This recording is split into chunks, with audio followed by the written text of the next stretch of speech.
No longer niche. Upcycle art's institutional moment.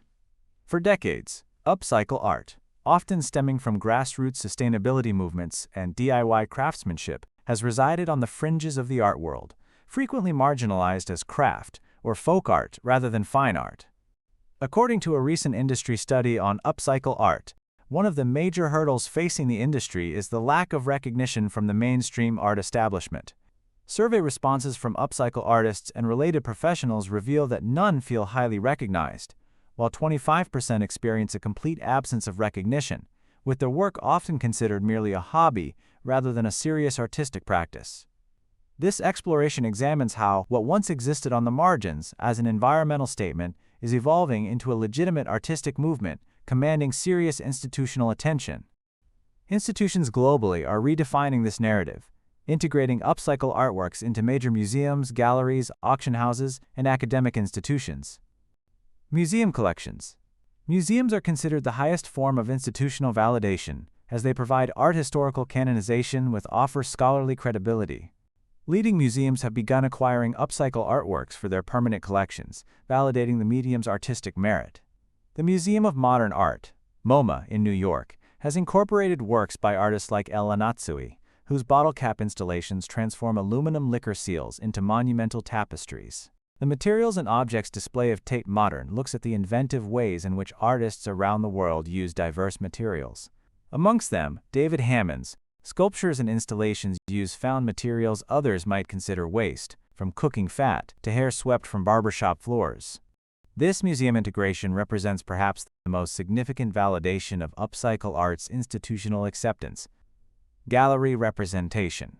With access to serious collectors, galleries usually indicate contemporary relevance and provide market validation to artists. Blue-chip galleries such as Gagosian Gallery have exhibited works by artists who employ reclaimed materials and found objects in their practice.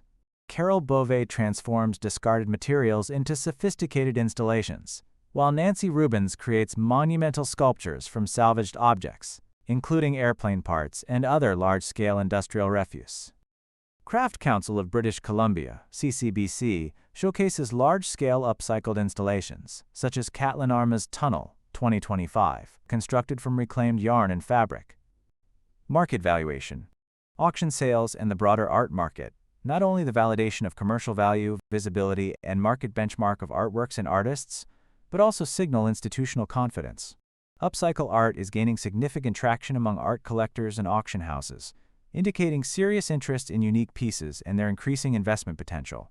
Notable auction houses, including Sotheby's and Christie, have featured upcycled artworks in their contemporary art sales, with pieces achieving six-figure prices.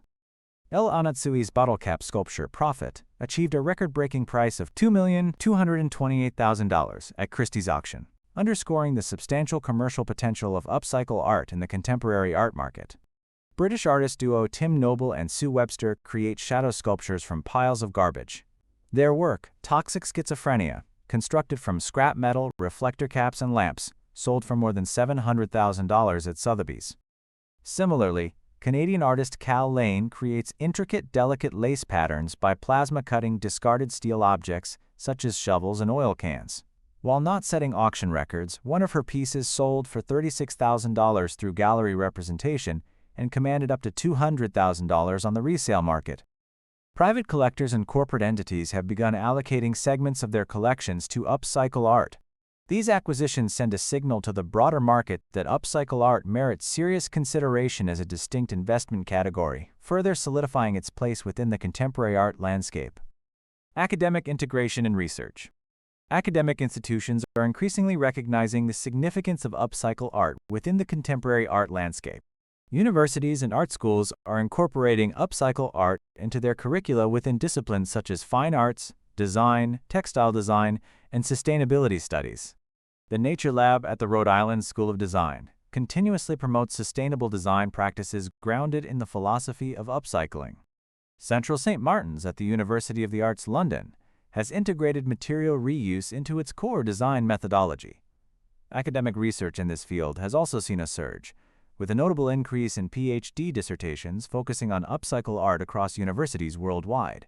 These studies examine diverse aspects of the medium, The scholarly attention provides the critical framework necessary for broader institutional acceptance and integration into mainstream art discourse.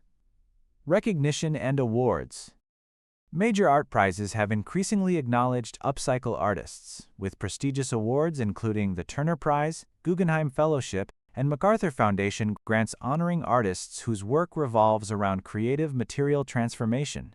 Helen Martin, the recipient of the Turner Prize in 2016, creates complex installations that bring together handmade and found objects, drawn from both daily life and more unconventional origins. Notable artists like Sarah Quinar and Tom Burr, recognized through the Guggenheim Fellowship in 2025, are renowned for their adept utilization of the transformation of everyday objects into captivating art pieces. As museums, galleries, collectors, and major prizes continue to embrace works that transform waste into objects of beauty and meaning, the medium's institutional moment appears increasingly permanent. UAACS, Upcycle Art and Craft Society. When creativity meets sustainability.